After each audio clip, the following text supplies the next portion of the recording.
Fort Irwin didn't care who you were before you stepped off that transport. It didn't care about your resume, your GPA, or how many languages you spoke.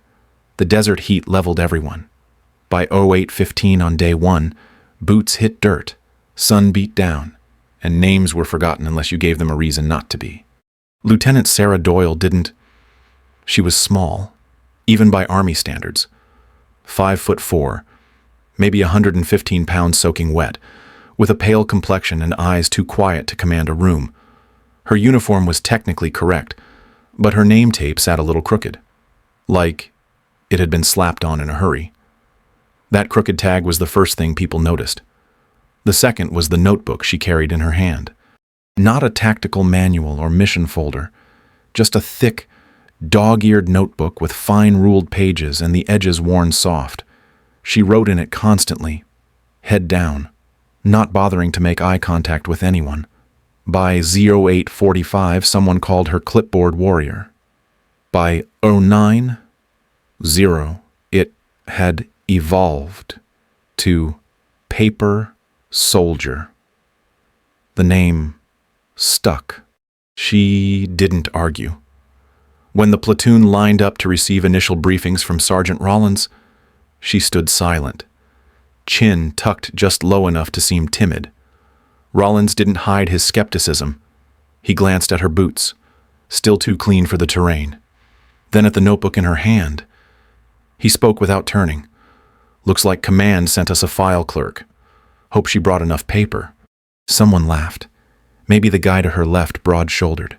Sleeves rolled too high. Probably reserve, but it didn't matter. The sound echoed and multiplied. She didn't flinch, just flipped the page and kept writing, like the words weren't meant for her at all. By 10:30 during the walk to gear assignment, she had already earned a reputation. Nobody could pin down why, exactly. She hadn't done anything wrong, but there was something about her, something that made others uneasy. It might have been how she asked permission before speaking, or the way she kept her hands close to her body, like she didn't trust the air between people. At the weapons station, when everyone was handling their assigned M4A1s, Sarah checked hers like it was a museum piece. Her movements were methodical, too careful. She didn't slam the magazine in or rack the charging handle with flair. She just inspected it quietly, then returned to her notes, sketching the layout of the firing range in her book with mechanical precision. A private named Lennox leaned toward another and whispered, loud enough to be heard, "She's probably writing a poem, maybe about her rifle." They laughed again. Sarah didn't respond. She didn't even look up. Later that day, during an admin break at 13:15, the platoon sat in the shade of a sand-scarred vehicle bay. Most swapped stories, exaggerated backgrounds, or complained about the chow. Sarah found a crate in the corner, pulled her knees up, and opened the notebook. She wasn't hiding, just distant, like her presence had been authorized, but not entirely welcome. That distance bothered people. It's easier to tease someone who flinches. Sarah didn't. Her stillness was unnerving.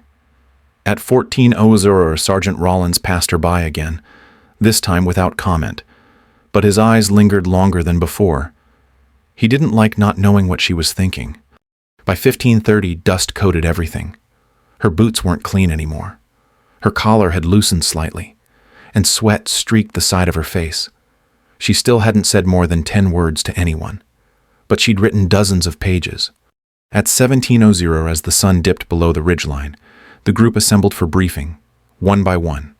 Each soldier gave a short bio, prior service, specialties, whatever they thought might impress. When it came to Sarah, she stood, adjusted her uniform, and said only this: Lieutenant Sarah Doyle. Military intelligence. No prior deployment. She sat before anyone could ask more. Someone muttered under their breath, "That explains the notebook." Another, "Must be a favor hire." A few chuckled. Even Rollins smirked. But nobody noticed the way her eyes stayed focused on a single point in the dirt, or how her thumb moved across the edge of that worn notebook, like muscle memory. By 20, you were lights out. The bunks groaned as boots were kicked off and stories faded into snores. Sarah lay in her rack, eyes open. The notebook rested on her chest, one page still half filled with sketches. She hadn't said much all day, but she had watched everything. No one knew yet, but Sarah Doyle wasn't there to prove anything to them. She already had. By 07:40 the next morning, the whispers had evolved. They followed Sarah like shadows. Every time she bent her head over that notebook, you could feel eyes scanning her like she was a misplaced file in a weapons locker. Sergeant Rollins wasn't subtle about it either. He walked the line during weapons inspection and stopped just long enough in front of her to smirk. "Lieutenant Doyle, you taking notes on how to clean an M4A1 or planning to write us a field novel?" She didn't respond. She was cleaning her rifle, methodical and exact, inspecting the bolt carrier group with careful eyes. He leaned over, tapped the edge of her notebook with his finger, then moved on. A few soldiers chuckled, and Sarah kept wiping the receiver like none of it happened. At 09:15 during a basic disassembly review, she set her weapon on the mat, parts laid out clean and linear, every piece aligned, not a speck of grime in the chamber. Private Jensen passed behind her and muttered loud enough to sting. "Looks like she preps for parade, not war." Later, during break, someone threw a rag. It hit her kit and slid into the dust. She reached down to pick it up, silent, only her jaw flexing. No one claimed the throw. No one had to. That afternoon, 13:20, the squad moved into the motor pool for hands-on vehicle checks. The sun cooked the concrete, and the heat shimmered off the hoods of armored Humvees. Sarah took notes on a maintenance checklist, tracing a coolant leak with her fingertip. Private Kessler rolled past and hissed under his breath, "Careful. LT, you might get grease on your paperwork." She didn't react, just clicked her pen, made another note, and wiped her hand on her sleeve. The silence bothered them more than if she'd snapped. No eye roll, no sigh, nothing. Just that blank patience like she'd already filed the report in her head and closed the case. By 16:05 back at the barracks, the tension got louder. A group clustered around a folding table playing spades when Sarah passed with her notebook tucked under one arm. Someone called out, "Don't forget to document the cards. Lieutenant, gotta keep the score accurate for HQ." She paused only for a second before continuing. Not enough to escalate, but enough that everyone noticed. A few smirked. A few watched her go. One didn't laugh at all. At 18:30, Chow Hall buzzed with noise and sweat and trays clattering. Sarah took the far end, away from the jokes, away from the crosstalk about who had worse PT scores or which unit had better optics. She unfolded a small terrain map and scribbled something in the margin. Corporal Diaz walked by and did a double take. He leaned toward his buddy, half whispered, half mocking. "Who studies topo maps during dinner? You think she eats grid coordinates?" Sarah closed the map, folded it neatly, not rushed, not timid. Her hands moved the same way every time, with purpose, like she was logging facts, not feelings. By 21, CURC lights out again. A few soldiers lingered outside the barracks in t-shirts, talking trash about upcoming drills. Sarah sat on a crate, elbows on knees, cleaning a compass with a piece of cloth, not saying a word. Someone asked out loud if she even knew how to read that thing without Google. The laughter wasn't cruel. Not exactly. Just loud enough to make sure she heard. She didn't look up. Inside, in her locker, the notebook sat open on a page filled with tight script. Tactical terms, wind patterns, probable ranges for upcoming terrain challenges. None of it read like fiction. She never wrote about the names they called her. She didn't need to. They were just noise. Sarah Doyle wasn't here for their approval, but they hadn't figured that out yet. The planning table was lit by a single overhead lamp that buzzed faintly with bad wiring. It was 20:45 and the squad crowded around a laminated topo map pinned to a plywood board. Dust clung to the edges, and the room smelled like sweat, gun oil, and old canvas. Sergeant Rollins tapped his finger on a narrow ridgeline west of Grid 13. We'll push through here, then loop back around Bravo marker before sunrise. The others nodded. Some eager, others just tired. Sarah stood near the back, notebook closed for once, watching the lines with a fixed gaze. Her fingers twitched against her side as she stepped forward. Her voice was soft, almost drowned by boots scuffing on the plywood. That slope's got low cover on the south edge. If we withdraw that way and they simulate drone recon, we'll be backlit. The room quieted, but only for a second. Rollins didn't look at her. He just shook his head and said, "Noted, Lieutenant. We're not here to write theory. Move on." Someone snorted. Private Kessler leaned into Corporal Diaz and whispered something about reading too many manuals. The rest of the team shifted their weight, glancing at the clock or picking at their vests. No one challenged her directly. No one had to. Sarah stepped back to the wall, but her eyes stayed on the map. Her jaw set tight, like the words still wanted to come out. But she didn't repeat herself. She'd already seen what happened when she spoke up. At 21:05, the plan was finalized. Rollins handed out assignments. Teams Alpha and Charlie would breach and sweep. Delta would stay back for security. Everyone filed out, adjusting their radios and flicking their helmet lights to check gear. Sarah lingered for a beat longer. She reached out, tapped the map lightly once on that same ridge. Her finger hovered there.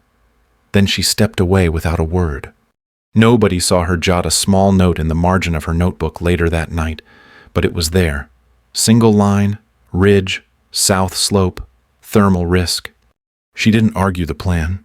She had learned that in places like this, silence could be sharper than any protest, especially when you already knew how it would end. By EO3:10, the ridge was silent. Only the distant hum of generators and the crunch of slow-moving boots over dry rock filled the night air. Teams Alpha and Charlie had completed their sweep, and now the unit was pulling back to regroup near Grid 12. The route had shifted quietly, without any announcement. Captain Hendricks had reviewed the terrain again just before the operation kicked off. No one knew who handed him the folded slip of paper tucked under the edge of the map, but he'd changed the extraction point to the alternate ridgeline. He didn't say why. He didn't have to. When the simulated drone pinged infrared on the original slope at 0323, there was a sharp call over comms.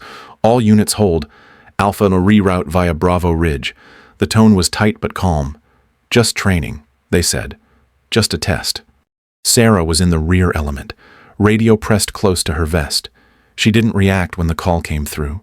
Didn't blink when they shifted course. Just kept her rifle low, eyes scanning the tree line like she didn't already know what was coming. By 03:45, the entire team had cleared the zone without alert. No flares, no markers, no contact, just silence and the faint crackle of gravel beneath boots. When they reached the fallback point, Rollins gave a quiet nod to Hendricks, who only replied with a glance. There was no debrief. No one mentioned the adjustment. The success was noted as smooth execution under changing conditions. Textbook reaction time. Sarah wrote nothing in her notebook that morning. She didn't need to. At 06:10, as the squad broke for hydration and chow, Hendricks passed her table in the mess tent. He didn't stop, just placed a folded copy of the map beside her tray, a red circle drawn in the south corner. No words, no eye contact.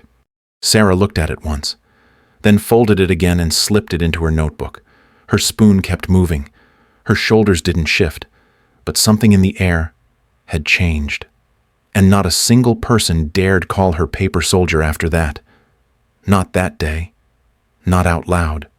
The sun was high by 10:20, burning through haze as the squad lined up behind the firing line. Targets stood staggered across the range, the furthest just under 800 meters out. The air smelled like hot brass and dry sweat.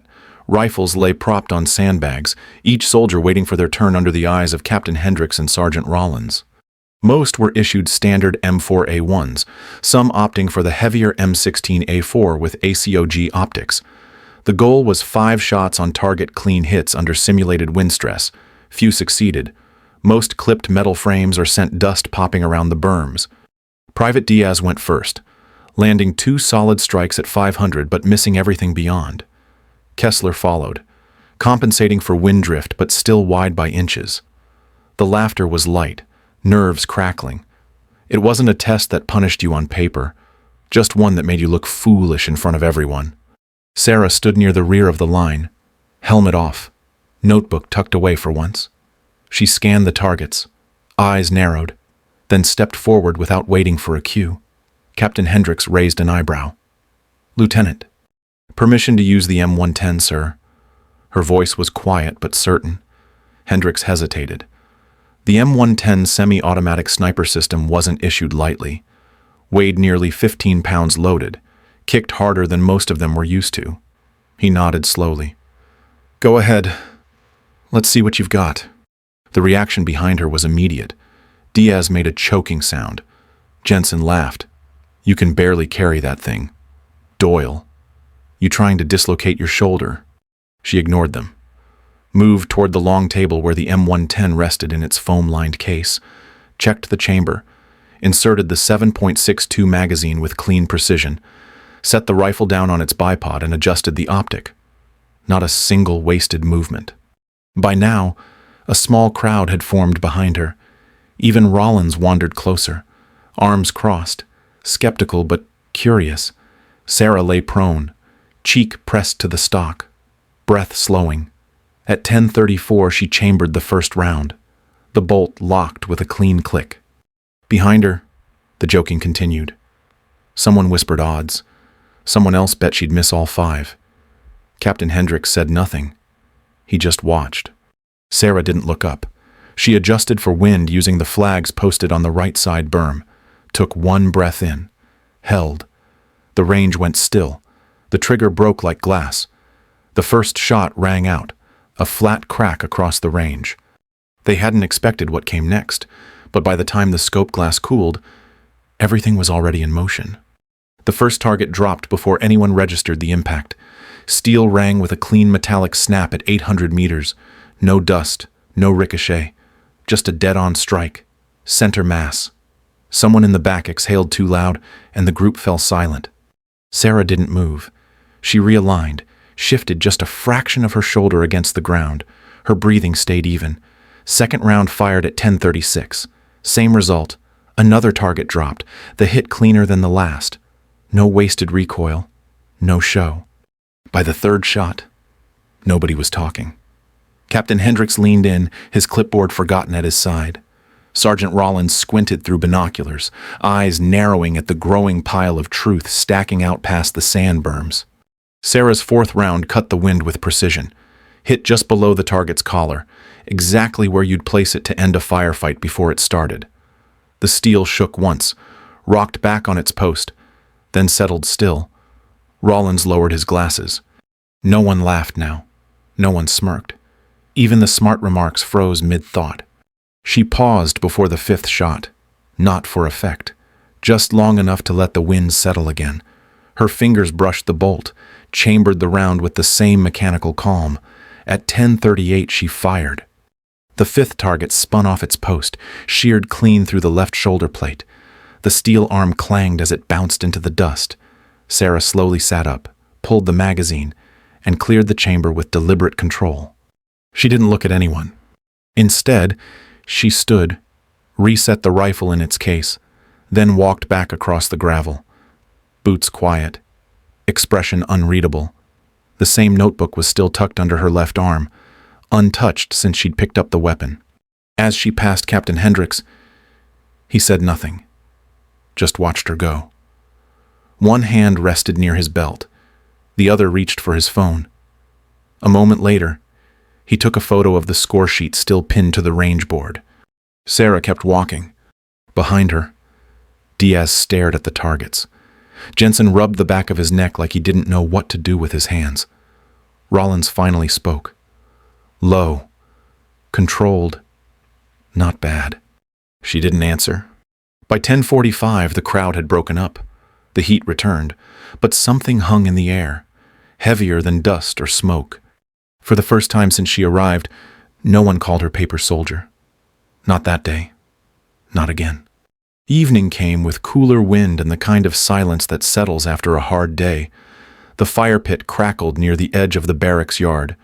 A few soldiers leaned back on ammo crates, trading stories and half-true war tales. Someone passed around a protein bar like it was contraband. Laughter came easy again. Sarah sat alone on the far end, polishing her boots under the flickering glow of a headlamp clipped to her collar. She wore the same gloves she always did, black tactical, thin enough to grip, thick enough to cover. Her motions were slow, methodical, quiet. Tanner watched her for a while before standing. His footsteps were casual, too casual. He had a flashlight in one hand, a forced grin plastered on his face. A few of the others nudged each other as he walked past. Bet she's hiding knitting patterns in that notebook. He crouched near her, flashlight casting long shadows across the dirt. What are you cleaning up for? Doyle inspection's over. She didn't look up, just kept brushing a dried streak off the toe of her boot. Tanner reached for her wrist, not hard, just enough to tease. Let's see if you got anything real under there. Maybe a barcode. His fingers caught the edge of her glove. She pulled back, fast, but not fast enough. The glove slipped. For just a second, the light caught her bare wrist. Pale skin, raised ridges in the shape of numbers, carved faint but sharp. 11-1-43. The fire crackled louder in the pause that followed. Tanner froze.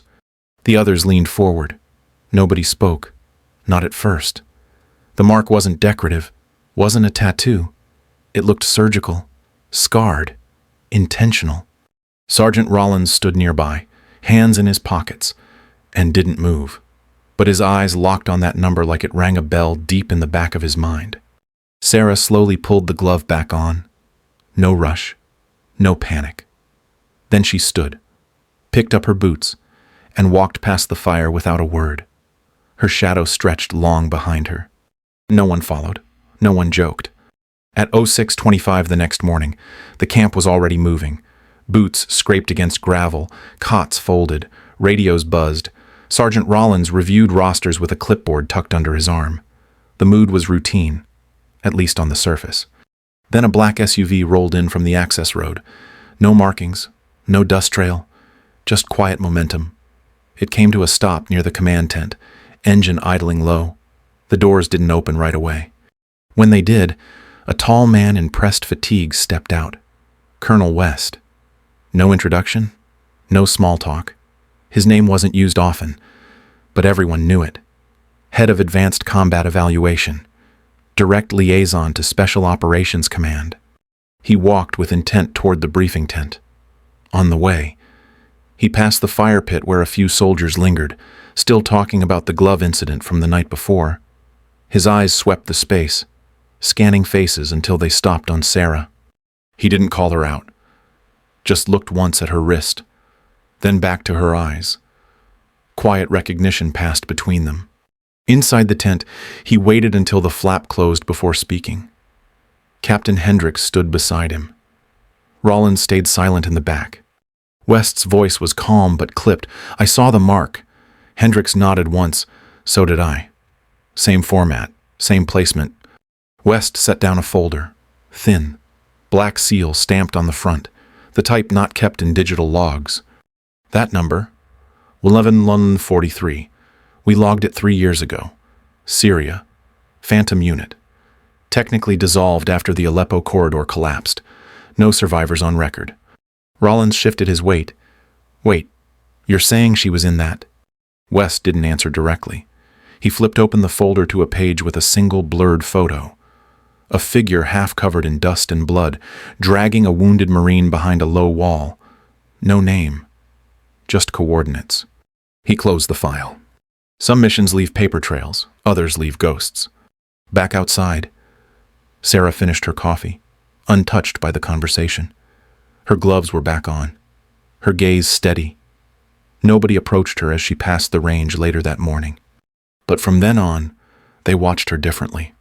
Not because they understood, but because now, they knew she had come back from something no one else did. And somehow, she brought that silence with her. By 11:00 the next day, word spread fast. The final roster for the combat showcase had been posted outside the command tent. Most of the names were expected: Brody, Kessler, Diaz. A few civilians from Allied programs who had performed well in the range and drills. Sarah's name wasn't there. At first, no one said anything. Not because they thought it was a mistake, but because they didn't know how to react. She had outperformed half the unit in marksmanship, land nav, and comms. But her name was gone. Just gone. By 11:15, Sergeant Rollins called for formation and read the list out loud. Sarah stood in the second row, unmoving. When the list ended, he folded the paper, cleared his throat, and added flatly, "Lieutenant Doyle has been cut due to behavioral inconsistencies and questionable background entries. Decision confirmed by command." A few soldiers exchanged glances. Jensen raised an eyebrow. Brody looked satisfied. No one challenged the call. Sarah didn't speak. She didn't pack. Didn't protest. She just went back to her barracks, folded her gear like it was another Tuesday, and returned to the daily schedule as if nothing had changed. At 17:40 the next evening, during a final dry run near the range, the air broke with the thudding rotor wash of a helicopter. The UH-60 Blackhawk came in fast, its gray silhouette slicing through the low sky. The wind kicked up sand and noise as it set down in the center clearing. People stopped what they were doing. Colonel West stepped out with 2 aides behind him. He moved like he already knew where she was. The rest of the squad gathered, unsure whether to stay still or salute. No one said a word. He walked right past Rollins, right past Hendricks, and stopped in front of Sarah near the comms tent. His voice was loud enough to cut through the engine noise. "Lieutenant Doyle, NATO has requested your assignment to the Joint Precision Engagement Program. You'll serve as a tactical advisor at Ramstein Air Base. Departure is now." Sarah nodded once. No hesitation. Just stepped back into her barracks, grabbed her go-bag, and walked toward the bird with a steady pace. Rollins stood stiff. Hendricks didn't move. Brody's mouth hung open slightly. Kessler blinked like she hadn't heard it right. No one clapped? No one cheered? The blades kicked up a wave of dust as the Blackhawk lifted off at 17:55. Sarah didn't look back. She sat straight, gear across her lap, gloves tight on her hands. The silhouette of the camp shrank behind her. By 18 she was gone. Later that night, someone asked what Ramstein was. Someone else Googled it. By the time lights went out, every soldier in that camp knew exactly where she was headed. And none of them could explain how they'd gotten her so wrong. The binder showed up on the command tent table just after 06:30 the morning after she left. No note, no name on the cover, just a black binder with frayed edges, standard issue, placed dead center like it belonged there all along. Captain Hendricks found it during his usual round of pre-brief checks. He opened it casually, flipping through the first few pages, his brow creased by the 3rd tab. Inside were full-scale adjustments to the last month of tactical drills, sectioned by date, annotated in red and blue ink, every misstep logged, every blind zone identified, alternative routes mapped using actual field geometry, not theory. By 06:45, Sergeant Rollins stood next to him, reading in silence. Neither spoke. The diagrams were clean, not flashy, just exact.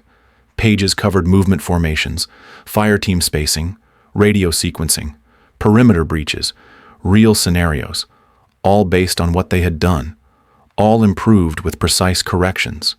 She had rewritten the doctrine, without permission, without recognition, without ego. Nobody claimed the binder. Nobody had to. At 07:00, Hendricks closed it, slid it to the center of the table again, and said, "Keep this in the brief kit. We're using it next cycle." Rollins nodded once. That was all. Outside, the squad loaded trucks for the day's simulation run. Jensen walked past the tent, glanced at the flap, then looked away. Brody hadn't said a word since last night. Kessler moved like she was watching her own boots too closely. Sarah never asked for anything, never demanded thanks. But what she left behind changed how they would train, whether they liked it or not. The changes came slow, but they came. By the end of the week, Private Jensen's name was off the squad list. Word was he'd been reassigned to logistics at Fort Polk. No one explained why. No one asked. He packed his gear in silence and boarded a truck before chow. His usual grin never showed up that morning. 2 days later, Kessler's rotation to Fort Bragg got canceled. She'd been talking about that assignment for weeks, just vanished from the chart without a word. She stared at the wall schedule for a long time, then walked out of the tent without finishing her meal. As for Brody, he stopped talking altogether, not just about Sarah, about anything. His voice, once the loudest in the barracks, turned into a ghost. He skipped his evening card games, stopped showing up early to range briefings, just blended in, quieter each day. No orders were read aloud, no reprimands posted. Everything moved on like normal. But behind it, there was a shift, like the air had cooled just a few degrees, like the camp itself had learned something and wasn't sure what to do with it. Captain Hendricks didn't address it. He just carried that black binder into every planning session. It sat next to his coffee like a fixture, and no one dared move it. Sarah never came up in conversation again, not directly, but her name lived somewhere in the silence that filled the space after each drill, the way people double-checked their maps, the way they paused before making jokes that once came too easy. She didn't need applause. She had something better. She made sure they'd remember her, without ever saying a word. The convoy arrived just after 1410, dust rising in slow waves as the lead Humvee rolled through the checkpoint. Most thought it was a visiting officer, maybe someone from battalion command doing a surprise walkthrough. Nobody moved fast. Just curious glances and idle guesses passed around. But when the rear door opened, the guesses stopped. Captain Sarah Doyle stepped out, boots steady, uniform sharp, cover tucked under her arm. Her name tag read the same, but the rank stitched above it caught everyone's eye. No one had seen her since the Black Hawk lifted off. No one expected to. She didn't scan the camp like a returning guest. She walked like she belonged. Straight through the motor pool, past the rows of parked transports, toward the central building where instructors met. Not a single step wasted. Captain Hendricks stood on the steps, coffee in hand. He didn't salute. Didn't need to. He just straightened slightly and nodded once. She returned the gesture, crisp and quiet, then disappeared inside the training office. Word spread before she reached the second hallway. By 1420, people were standing taller. Conversations dimmed.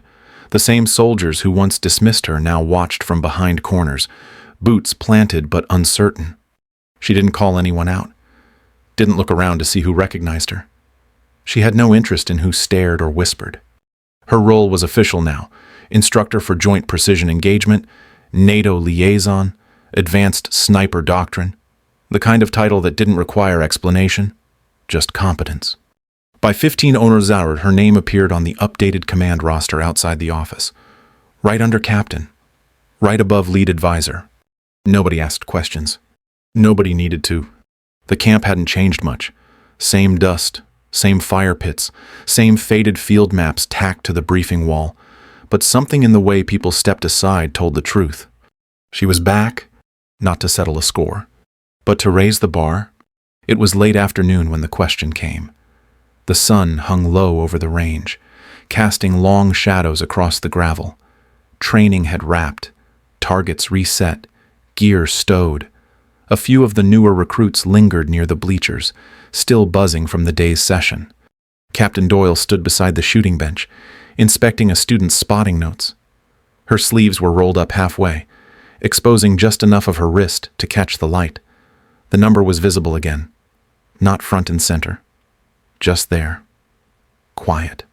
One of the trainees, young, probably 19, hesitated before stepping closer. His boots crunched soft against the dirt. "Ma'am, if it's not out of line, can I ask, what does it mean, that number?" Sarah didn't look up right away. She closed the notebook in her hand, tucked it under her arm, and watched the trees for a moment. Then she answered, 11 rescues, 1 lost, 4 promises, 3 forgiveness. Her voice wasn't loud. It didn't need to be. The numbers sat in the air like something carved in stone. The trainee blinked, unsure whether to say thank you or apologize. Sarah gave him a small nod, then turned to walk toward the armory. The conversation ended just like that. No story, no names, But the weight of it followed everyone who heard. Back at the barracks, the phrase started to echo in low voices. 11 rescues, 1 lost, 4 promises, 3 forgiveness. No one asked for details. No one tried to break it down further. It wasn't meant to be picked apart. It was meant to be carried. By nightfall, someone had etched it into the corner of the dry erase board in the instructor bay. Small, in pencil. No one erased it. Sarah never mentioned it again, but every time she rolled up her sleeves, nobody looked away. Not because they wanted answers, because somehow they already understood.